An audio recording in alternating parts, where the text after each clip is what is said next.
Seconda corsa, premio Palbice S. Sono femmine di 4 anni in 7 al via. 1 Ariel GSO, Adrian Gioni, 2 Amadas Cage, Roberto Vecchione, 3 Achille Agette, Emanuele Migliori, 4 Aria dei Venti, Antonio Greppi, 5 Avila dei Greppi, Marco Stefani, 6 Asio P, Manuel Pistone. In seconda fila 7 Aida Capar, Antonino Pecoraro. Vediamo rinunciare al lancio Avila dei Greppi, l'errore di Aida Capar, ed è Aria dei Venti che prende subito il comando davanti a Amadas Cage, poi Asio P, si gira mano il pistone ma vede Ariel GSO che serra sotto, quindi deve ripiegare probabilmente quarto. Intanto c'è l'errore sulla curva di Achille Aget, quindi Numero Asio 3, P riesce a Achille sistemarsi Agget, quarta davanti a squalificato. Avila dei Greppi. Sono rimaste praticamente in 5. 14,4 i primi 200 metri e Aria dei Venti la mette subito sul ritmo. L'ardente figlia di Ridi Cash arriva al paletto dei 400 metri in 29,2.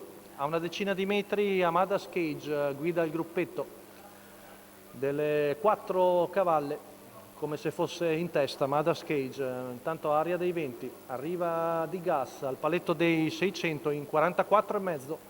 Passaggio davanti alle tribune, sempre notevole l'andatura della femmina.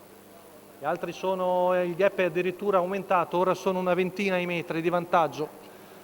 14,3 viene fuori, 58,8 per il primo giro. Seconda posizione sempre per Amadas Cage, davanti Ariel GSO, Asio P, poi Avila dei Greppi che accenna a spostare all'esterno. Intanto Amadas Cage cerca di ricucire il gap ma è ancora molto lontana, chilometro in 1,13,3. Posizioni delineate con Aria dei Venti in netto vantaggio su Amadas Cage, poi le altre tre con il numero 5 di Avila dei Greppi che ha preso la meglio per il terzo posto. Intanto ancora 14,3 la retta di là. Si avvicina sempre il palo d'arrivo e Aria dei Venti ancora un vantaggio, direi,